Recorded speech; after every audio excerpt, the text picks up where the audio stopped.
Thank you. I am standing now, not sitting. I told you it's the same height.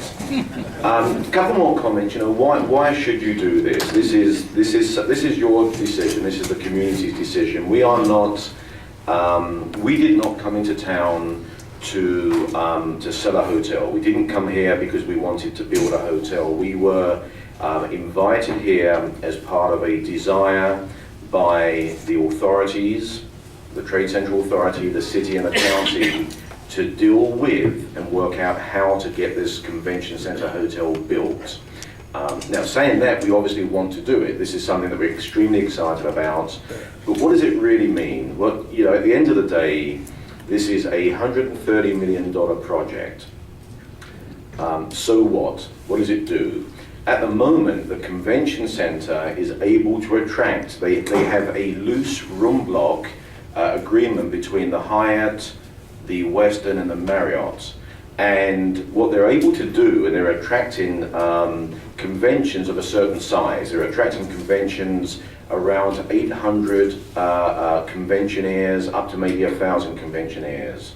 With a new hotel, a 500-key, 500-room hotel that gives a dedicated room block, and traditionally a room block is 80% of those rooms are guaranteed to be able to be booked and relied upon 2 or 3 or 4 years out. So that's 400 more rooms. I asked Joe Marinelli this morning from the CVB, so what does that do? What good news can I give the Exchange Club? And he said, well, you know, Ruben, what this means is that it enables the conventions that we're missing. It enables us to now attract a larger size of conventions, and enables us to attract conventions that are from 1,000 to 1,400, maybe 1,500 conventions. And I said, so what? What does that mean? He said, well, if you look at this as sectors of the market that Savannah can access and attract conventions in to spend dollars here in this community, he said it opens us up to another 300 conventions, okay? If we, this is Joe Marinelli's words, if we are able to win 10% of those 300 conventions at 30 conventions, if we get 1%, that's 3 new conventions a year to come here. He said that's huge business. It's in the magnitude of $60 to $70 million of income into Savannah. So it is truly a huge thing. Denver, Austin, gosh, the list goes on and on. The cities that have decided to take this leap, to take this step in economic stimulus, are now happy that they've done it because of the business that it's bringing in. What else does this mean to the community? It creates 1,140 new jobs, permanent jobs. During construction, with the construction workers and with the local vendors and the local suppliers, it creates 900 job opportunities during that period. But the permanent jobs, long-term jobs in the community is 1,140. I think that's more than the Gulf Stream expansion. I'm not quite sure, but these are huge benefits. These are huge numbers. My attitude about this is that it's your money. Well, what we're actually looking at now is doing this as a private development. So basically, we would be bringing some $85 million of our own money into the community. That would be approximately $25 million of equity, which is cash, and borrowing $55 million from banking sources. So we're bringing the lion's share of the financial support for this because we truly believe in this community. The Chatham County are looking at providing support financially by way of paying for the parking garage structure, infrastructure, central physical plant, and things like this, so that it's going to be truly a private-public relationship, and it needs that for such a large hotel. But at the end of the day, this is still your money, this is still your community. So we've worked with Step Up Savannah and CAPS, which is a construction apprentice program. We are working with Savannah State and Savannah Tech, and what we're trying to put together is a situation where, you know, if we were to go into town as developers, build, make our profits, enjoy ourselves and leave, then that's really not the way we do business. What happens during that 2 or 3 year period is local businesses go up, they benefit, and then they go right back down. The trick here, or the goal here, is to leave local businesses stronger and better. So we are talking to Step Up Savannah, for example, about mentor-protege relationships where we can bring our expertise, impart that knowledge and that experience to local construction firms and also to local vendors, so that they actually, when we leave town, when the job's done and dusted and the doors are open, everybody's drinking at the bar, the local businesses have stepped up and they're now able to compete in bigger markets. There's a lot we can do, and you know, it really is just a case of hard work. There's a lot we can do because we are in charge of the design. We're also in charge of the FF&E, which is furniture, fixture, and equipment. For example, we're now talking to local manufacturing facilities here in Savannah that would make a lot of the furniture. We're talking to SCAD about sponsoring a program in SCAD where the students compete to produce some feature pieces of furniture and artwork and mosaics and sculptures. So, you know, at the end of the day, if we don't achieve as many of the dollars left here in this community as possible, then it's a terrible thing. Precast, let me just give you one other example and then we'll get to questions. Precast panels, you know, if we were lazy developers, construction, I've been in the business for 42 years. I use a lot of Grecian 2000 and I can, you know, guarantee it works. The thing that we would do without thinking is we would order our precast concrete panels from the major manufacturers, let's say out of Pennsylvania or out of Florida. Well, guess what? Let's not do that. Let's talk to the local precast manufacturers. And we were speaking to the local precast concrete manufacturers, and they said to us, well, we can't produce the 5-inch panels that you want. So we talked to our designer, and we said, well, don't design it as 5-inch. What can you produce? You can produce 3-inch, design it as 3-inch. So, you know, by putting our heads together and being in charge of the design, we can affect as much of the expenditure to stay here in this community as possible. So that's all the excitement, that's all the exciting parts. There's a tremendous amount of work that's gone on in the last 9 to 10 months. We hope to conclude this. We are ready to break ground probably June or July of this year. So that's really it. I mean, I'm rambling now. Questions? Sir? Two-part. Savannah, Georgia is the oldest city in Georgia. Have you ever considered designing a building that fits in with the architecture of this city instead of an ultra-modern with ultra-modern furniture and everything? That's part one. Part two, the county of Chatham is always squealing about taxes. They don't have enough money. How are they going to come to us for more money to put the bill for this?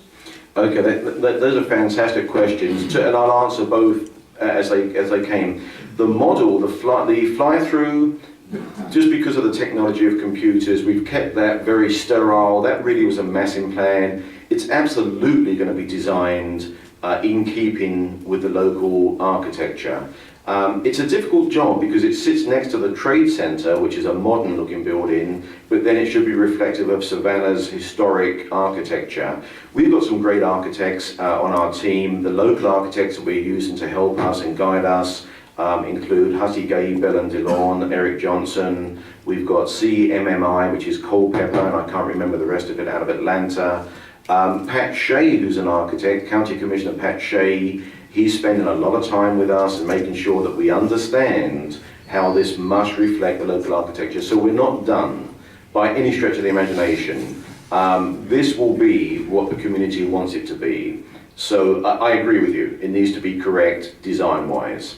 The second part of the question is, you know, I really can't speak for, and I shouldn't speak for Chatham County government, but let me tell you how the financing plan is looking. The financing plan is primarily private money. The government support portion does not require 1 penny to be spent. It does not require any increase in taxes. There was a story that got out there, kind of got ahead of itself about increasing taxes. It was one of those things. I remember as a kid, there was a large squirrel that jumped out of a tree in a park in London, because I'm from London. And at the time the story got to the press, it was a gorilla. You know, this thing just, I mean, honestly, this thing, and that's what happened with this tax story. There was a conversation about potentially putting 1 penny on the hotel motel taxes, and that would be paid by tourists that would come in. So that's not taxes on the locals. That got such a bad response that was just taken off the table. It was an idea at the time.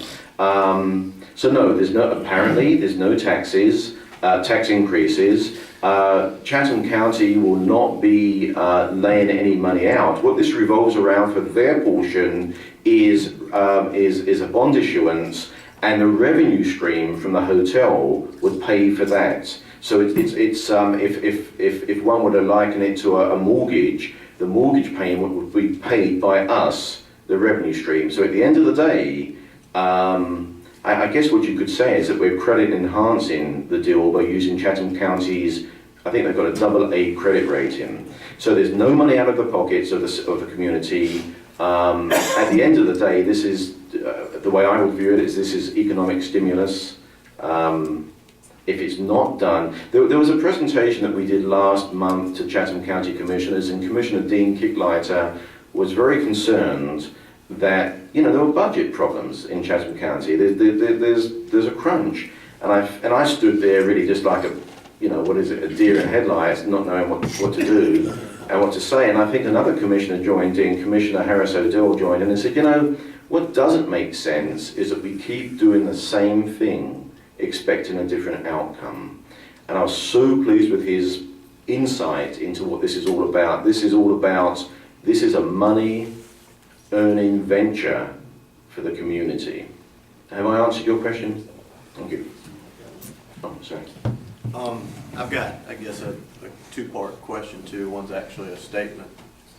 I know for years the National Exchange Club, which is a big organization, has wanted to come to Savannah maybe to have like their national convention, and they have not been able to because, like you said, the room blocks. They can't get enough rooms to be able to do it. So I think that it would be a good thing, and there are a lot of missed opportunities out there.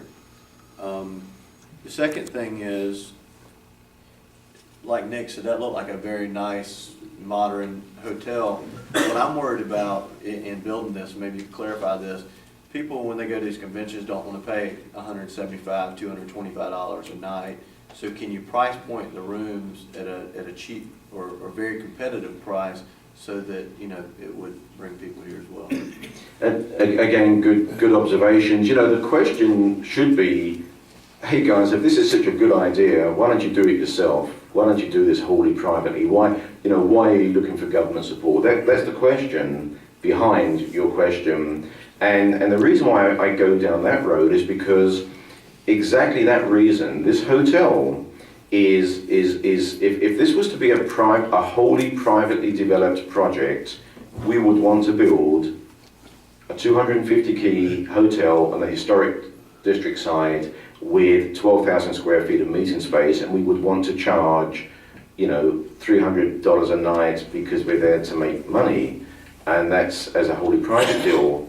When you are looking at a convention center hotel that is so large and it needs, in support of the trade center, 30 to 50,000 square feet of meeting space, and it must attract the conventions with a price point of about $158 to $162, because that's what the conventions want to pay, then, you know, you just do the math and it needs some government support.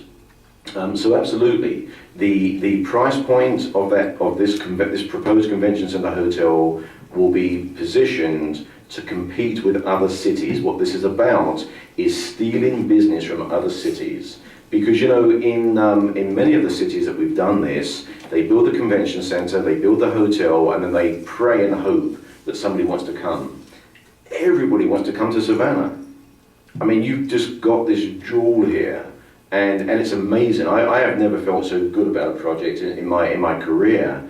And you've got everything going on here. Everybody wants to come here, but you're losing business because conventions, they can't bring the conventionaires here. So yes, it would have a correct price point to attract the conventions. I have one. I'm now struggling, wish I hadn't stood up. It's quite all right. I am in agreement that we do need a convention center here. I've been in the contracting business for 28 years in Savannah, electrical contracting. We've heard promises before.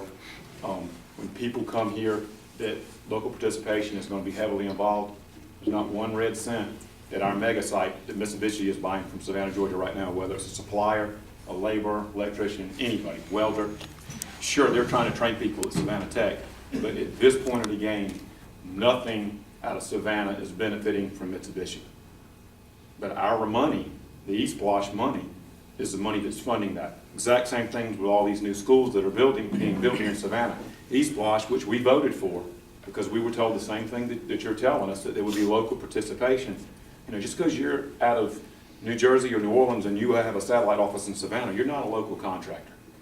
But yet our money is funding this. What kind of guarantee can you give us that Savannah labor, Savannah workforce, yes, it is going to be involved in it from the get-go, and it's going to continue to be there? You know, it amazes me that other developers and major contractors can get away with this. I've worked for many of the large contractors around the world. I've worked in Asia, I've worked in Europe, I've worked around America. And frankly, I don't understand how they can make these promises and basically lie, renege on the promises. I don't get it. In Omaha, we achieved 92% local participation. In Austin, Texas, we achieved 44% minority and woman-owned business participation. We are working with Chatham County's a lady, her name's Anija Riley, and her boss is Michael Kegler. And we're working with them. They are the MWBE, the minority and the local participations. And I said, guys, this is not just about minority and women-owned business. This is about every single local business. We have gone in there and we are going to be providing $75,000 to sponsor an expansion of these out of our own pocket, to sponsor an expansion of the construction apprentice program in Step Up Savannah, so that we train local tradesmen, so that we've got enough tradesmen. There is a resource shortage here, so we've got to deal with this. At the end of the day, we have offered a program, and I would love to share that with you. I can send it to your email address. We've offered a program where we are guaranteeing a high level of local participation, not just minority, but local participation, local vendors, things being made here. And you know, at the end of the day, what's going to stop us from lying to you? What's going to stop us from cheating and not delivering? Fine us. I mean, I feel so strongly about this because it really galls me to find how other people get away with not delivering it. Fine us $1,000 a day for every day that we don't hit a goal. There's ways to hold our feet to the fire. If you look for our website's been down for 2 years because we put it in construction. You can see the problems we have with technology. We put it under construction about 2 years ago. We've never got our website back up. And the reason why it doesn't worry me so much is because we get our next project by reference, by word of mouth.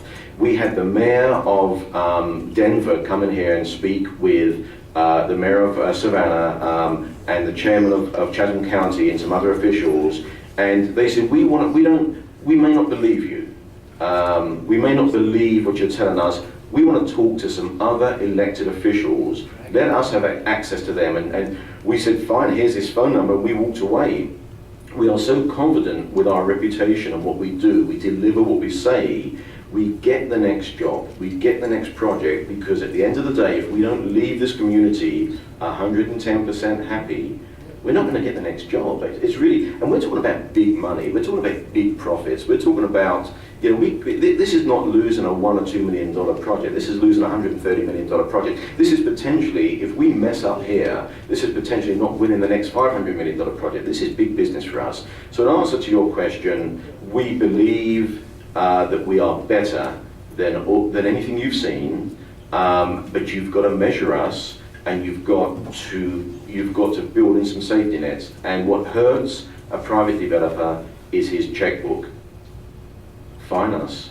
Make us deposit $500,000 in a bank account that if we don't step up and deliver a certain local participation, we forfeit that. There's things to do. The reason why I say this is not that I'm being cocky, I'm just, it really galls me that people don't deliver. So I will share that with you, and I'd like your comments on our plan so far. Ruben, there's another component to that. I know you guys probably can't hear me. In addition to local labor, I'll speak to the mic. In addition to local labor, we're also considering, and as part of our plan, we will use local materials and suppliers. And part of the guarantee that you've asked about actually comes from the fact that this building will be a green building. The target is LEED certified silver. And in order to gain the credits from the U.S. Green Building Council, they have to come from local sources because it cuts down on pollution and the transport of the building materials. So that's just another reason and another guarantee and another good thing that we're doing with this project to include local participation. So I hope that helps. Any other questions?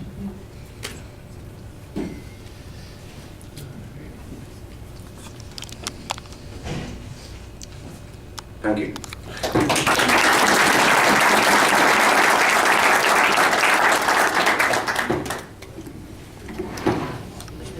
Mr. Rodriguez, thank you for giving us that presentation. And on behalf of the Exchange Club, I'd like to offer you just a little token of our appreciation. Thank you very much. Marjorie, I'd like to give you a little